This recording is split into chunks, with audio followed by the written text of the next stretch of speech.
Aquarius, kamusta? Welcome back to Pinay Angel Tarot. This is your July kapalaran. Para sa mga Aquarius, general love reading, kaya maaaring mag-resonate o hindi. Pero pag nag-resonate, comment nyo para alam ko. Tingnan natin ang energies connected sa'yo sa love life mo. Kamusta kayo, guys? Ready ko lang yung mga cards nyo. Comment present para alam kong nanonood kayo. This is also a new moon reading kasi new moon po sa Friday. And new moon is all about releasing and new beginning. So, tingnan natin kung ano bang mga pagbabago sa'yo. So, first card is wedding. Taking your relationship to the next level one step at a time. Ayun, nagmamahala naman kayo nitong taong to. Boundaries, love may challenge your boundaries, protect them. Okay, yung nga lang parang may gap sa inyong dalawa. Yeah, merong bed dito, so may issue. Falling fast, love happens quickly but don't lose yourself in the process. Parang temptation yung nakikita ko dito. Pero bakit temptation? Kung kayo naman ay nagmamahalan, natural lang naman na magkaroon ng attraction sa inyo. 1, 2, 3 angel numbers on the screen. So, may something na nangyari na biglaan or mabilis ang mga pangyayari. You find it very chaotic. Parang dramatic yung mga nangyari. Okay, or maybe you feel emotional, kaya ganon. Together, find joy in the simple pleasures of just being together. There's so much passion and love sa connection na to. Okay, ano pa? Individuality. Be wary of possessive partners. Maintain your individuality. So, yun nga yung na-feel ko dito. Parang may gap sa inyo ng person nyo. Masyado siyang malaya na feeling single pero committed kayo eh. Hindi kailangan ikinasal, guys. Pwede tong relationship. Hindi pa kayo ikinasal pero committed kayo sa isa't isa. Pero kahit may commitment kayo, itong taong to gusto niyang mag-isa. Mas komportable siyang mag-isa. Baggage, emotional baggage can weigh down relationships, unpack it. Okay, nag-cheat sa'yo itong taong to. Kaya simula nung nangyari yon yung pangloloko niya sa'yo, nag-iba na yung pakikitungo mo sa kanya or pakikitungo niyong dalawa sa isa't isa. Pero mahal niyo pa rin ang isa't isa eh. Kahit magkagalit kayo. Toxicity, toxic relationships can drain your energy and self-worth. Be aware. Connection, love is a bridge connecting souls. Cherish those connections. So, ito na nga, merong something heavy dito. Kaya lumabas yung toxicity. Pero, you cannot resist this person kasi mahal mo siya. At siya, ganun din naman sa'yo. Okay, tingnan natin from the tarot. Ano bang nangyayari dito sa inyo, ng taong to? May mga hindi siya masabi sa'yo, kaya lumabas yung baggage na card. And nakikita ko din na merong umiiyak. So, baka ikaw yun. Baka siya yun. So, ano bang intensyon nitong taong to? Person na ito sa buhay ng Aquarius. Anong intensyon niya kay Aquarius? Okay. Tingnan natin. Okay. Nagpaiwan tong isang to.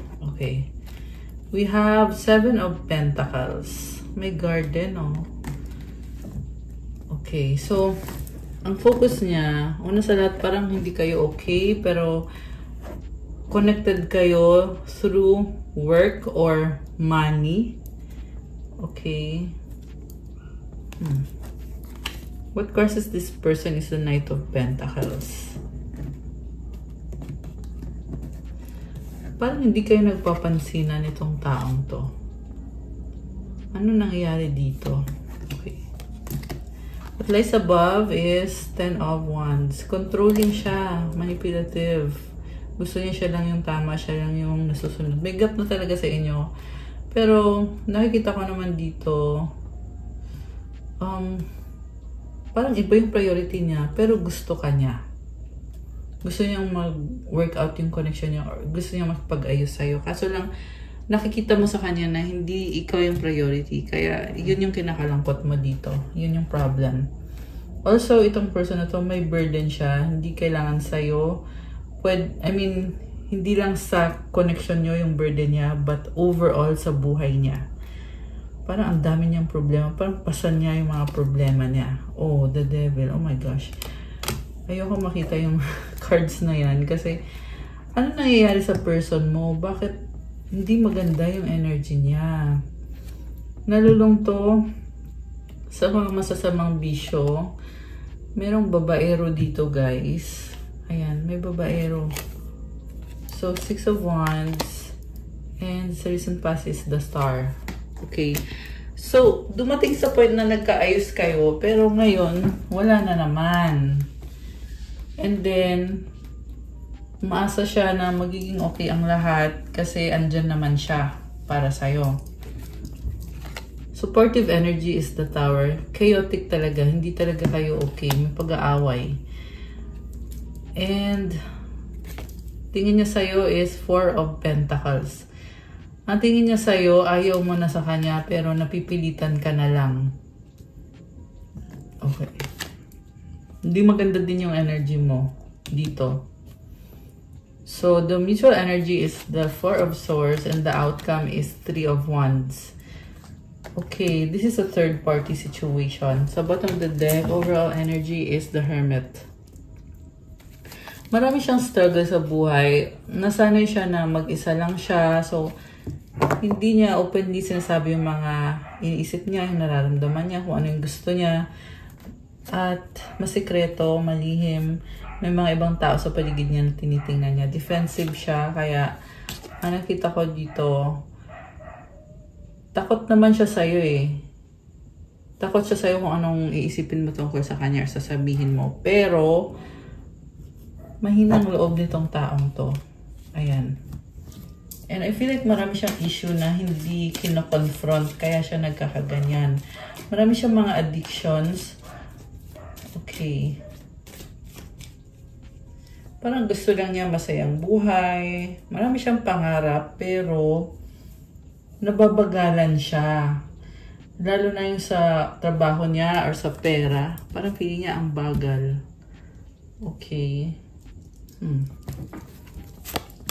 nangyayari? Page of Pentacles, 3 of Cups, Knight of Swords, and the King of Pentacles.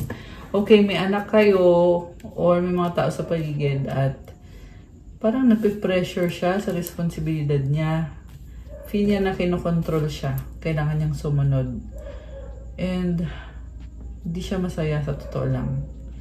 Feel niya na hindi siya malaya. Parang ganun yung pakiramdam niya. Kaya the more na nafe-feel niya na hindi siya malaya, mas lalo niyang gustong kumawala. Okay?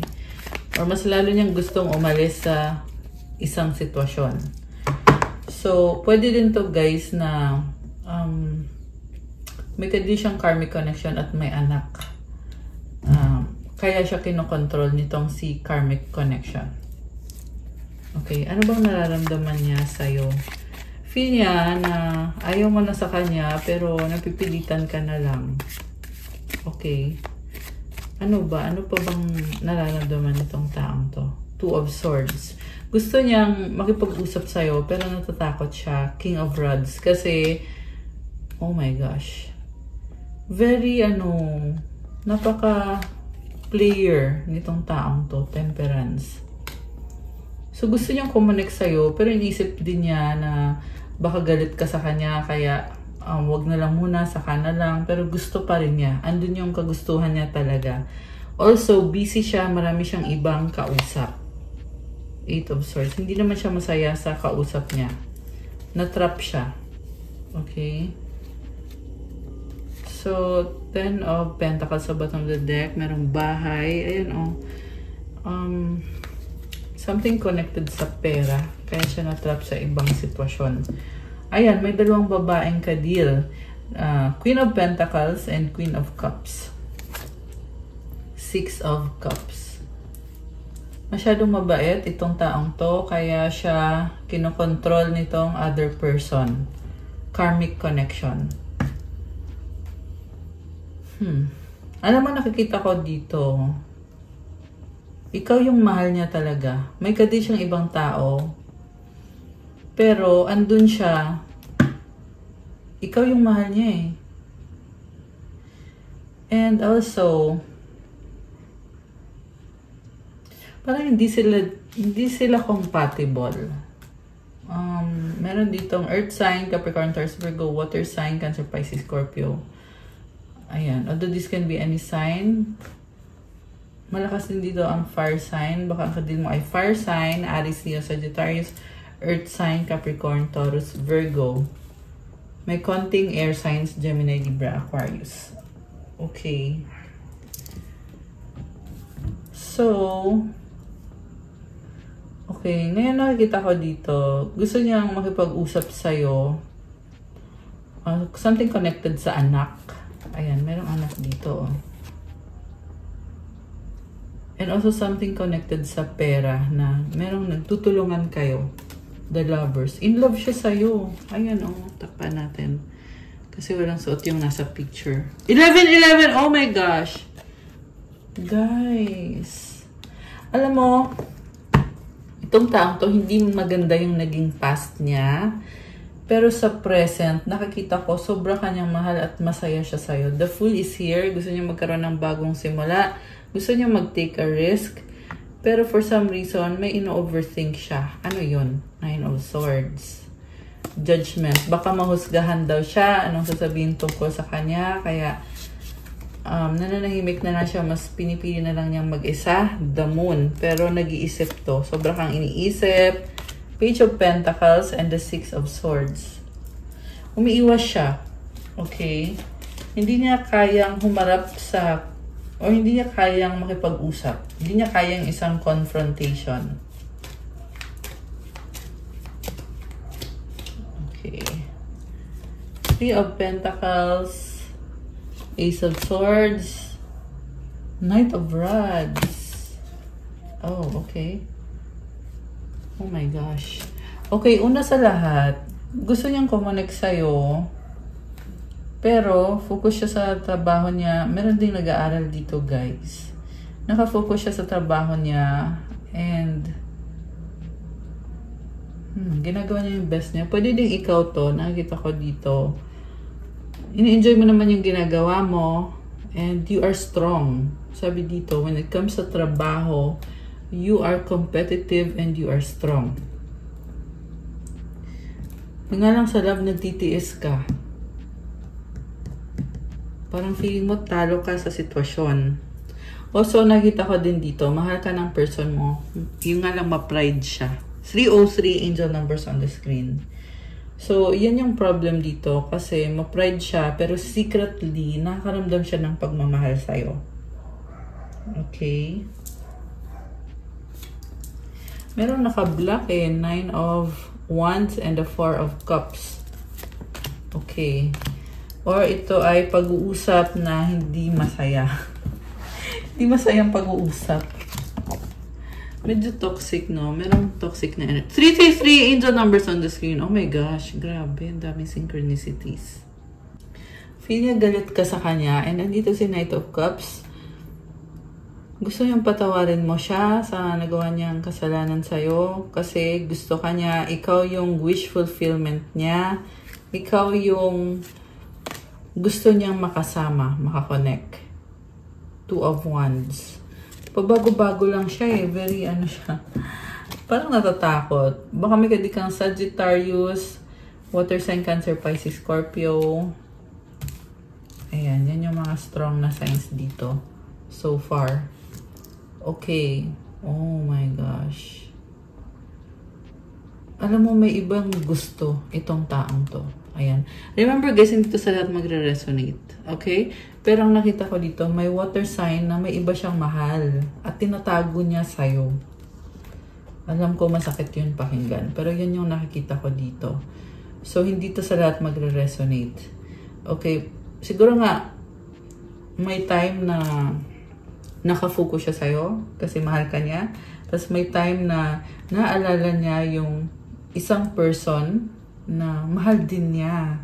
Yan ang sabi dito eh, mahal din niya. Okay. Ace of Pentacles. May pag-level up. Mukhang may decision to. The Emperor. Oh, okay. Oh my gosh. Third party situation. Nakastuck siya eh. Nasa third party situation. May conflict of 5 of Wands. So, saan patungo itong connection na to? Nakita ko tumalikod itong person mo. 8 of Cups. Nakaka-disappoint siya, actually. Manloloko to eh. Pero mahal ka niya. Oo, pero unfaithful at manloloko. Ito the Emperor. This is wounded masculine. Yan yung nakikita ko sa person mo. Di ba kanina sabi ko nga may trauma, merong bad habits. Ay, hindi ko nasabi pala yung trauma. Pero yan ngayon. Yan yung lumalabas. May trauma siya. Hindi ko naman sinasabi na excuse yun para gumawa ng masama or para magloko. Kasi 2 on the screen. Ayan. Kasi, hindi naman porket may trauma ka ay magiging manluloko ka, diba? Masama pa rin yun. Pero, that is something na hindi niya alam kung paano i-handle yung trauma. Okay, may nanakit sa kanya eh, sa past. Okay, tingnan natin guys. Kuha tayo ng oracle cards. Ano bang nararamdaman ng taong to? Nakadeal ni Aquarius.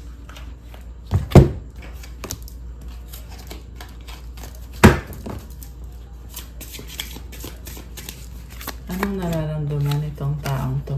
I keep looking at your pics and not to mention the videos we made. Oh my gosh, I will never delete them. Okay. Ano siyang tinitingnan mga video? Ano yun? Twin flames. Oh, okay. I'm used to getting my way, but you put me in my place. Alam mo, merong ano dito. Meron siyang pinapanood na mga ano, pang-adult na mga stuff. Yun yung pinapanood niya. Okay. Yun yung addiction niya. I'm used to getting my way, but you put me in my place. So, natuklasan mo yung panloloko niya sa'yo. So, you put this person on their place.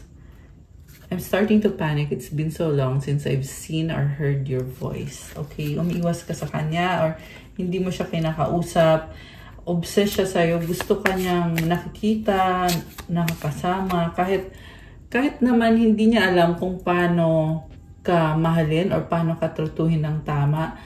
Pero, nararamdaman niya yun na gusto ka niya, mahal ka niya, attracted siya sa'yo. Please unblock me. Yeah, that's me calling you from an unknown number. Okay. Nag-iba na nga yung pakikitungo mo sa kanya. Kaya siya ngayon, gusto niya na i-unblock mo siya. Do you still think about me? Do you still want me? Do you still love me? I need to know if I should move on. I'm hurting. Para siyang bata na nagmamakaawa. Kasi gusto ka niya and naninibago siya eh. Kasi gusto niya yung palagi kang andyan. So, yun nga yung consequence ng ginawa nitong taong to. Kasi nakita ko naman, alam niya yung ginagawa niya eh. Alam niya na niloko ka niya. Okay, sabi dito, I didn't know if my family was going to accept you. So, may involvement yung family. Baka tutol sa'yo yung family nitong taong to. Okay, I couldn't give you like I wanted to because I'm still healing from my past. Ayan, sabi ko na nga eh, meron siyang trauma. Ayan. Hindi niya alam paano i-handle yung trauma na yan. Pero, lagi kang iniisip nitong taong to. Okay, ano pa bang mga energies nitong taong to? Nakadeal ni Aquarius. Elusive, dishonesty, deception, trickery. O, diba? Manloloko. Chasing, pursuit, toxicity, resilience. Soulmates, deep love, unity, connection. Sa bottom of the deck, we got resistant, secret admirer, suppressing, timid. Okay. So, mukha siyang matapang, pero sa totoo lang mahina ang loob niya. Yan yung napansin ko dito sa energy ng person mo. Pero ang gusto kong tingnan is yung energy mo. Okay. Pero tingnan natin, ano bang mensahe nitong taong to? Okay, tingnan natin anong mensahe niya sa'yo or yung gusto niyang sabihin sa'yo. Teka lang, alisin ko lang to guys.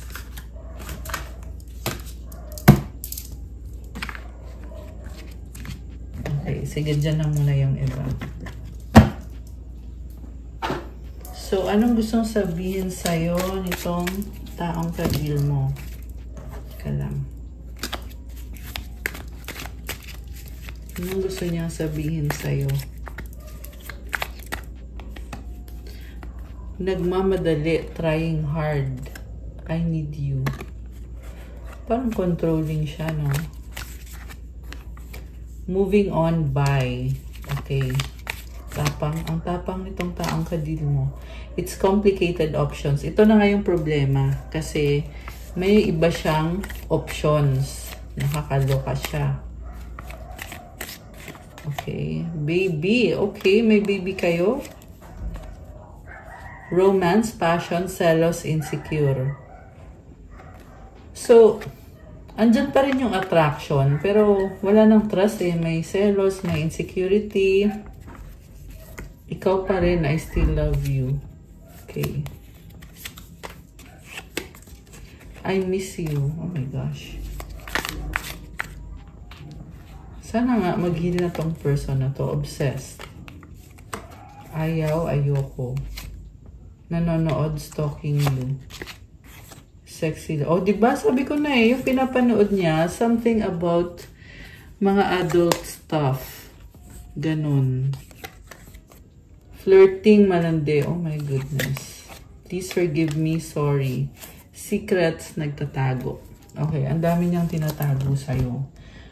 Anong energy ni Aquarius ngayon? Tingnan natin, guys. Alisin ko lang to. Okay, wait. Ay, nawala. Char, o diba? May pa-transition tayo, guys. Okay. Anong energies ni Aquarius ngayon? Okay. Nature lover. Healing energy. Unicorn. Ibang-iba ka talaga.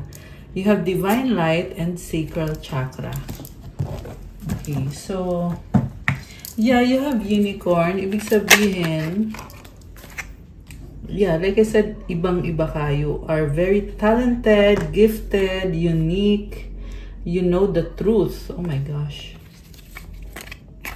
You are very strong. Ayan, alam mo yung totoo.